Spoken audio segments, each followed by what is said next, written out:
होसिया बाब 5।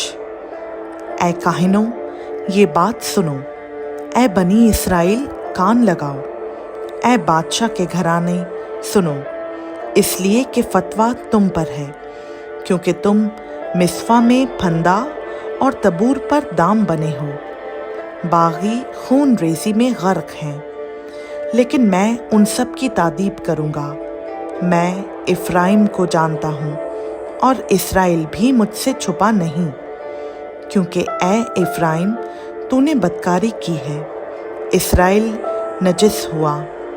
उनके अमाल उनको खुदा की तरफ रजू नहीं होने देते, क्योंकि बदकारी की रूह उनमें मौजूद है और वो खुदाम को नहीं जानते।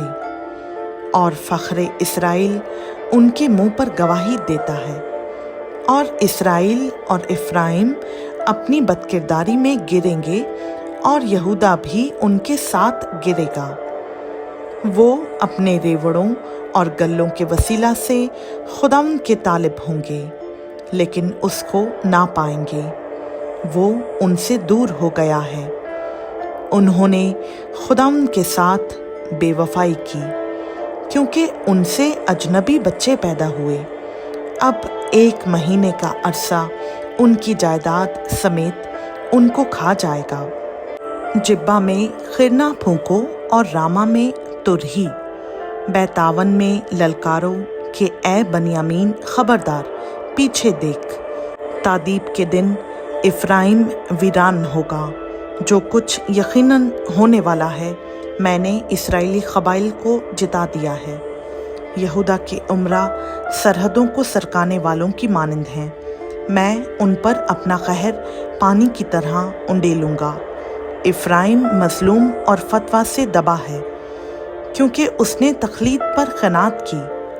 बस मैं इफ्राइम के लिए कीड़ा हूँगा और यहूदा के घराने के लिए घुन।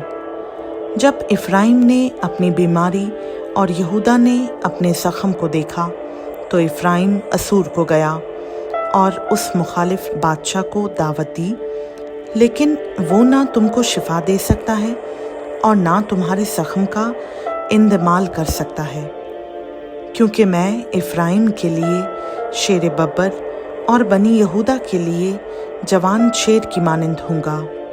मैं ही फाड़ूंगा और चला जाऊंगा। मैं उठा ले जाऊंगा और कोई छुड़ाने वाला ना होगा। मैं रवाना हूँगा और अपने मस्कन को चला जाऊंगा, जब तक कि वो अपने गुनाहों का इकरार करके मेरे चेहरा के तालिब ना हो। वो अपनी मुसीबत में बड़ी सरगर्मी से मेरे तालिब होंगे। खुदा उनका पाक कलाम का पढ़ा, सुना, समझा और कबूल किया जाना हम सबों के लिए बाइस बरकत हो। आमीन।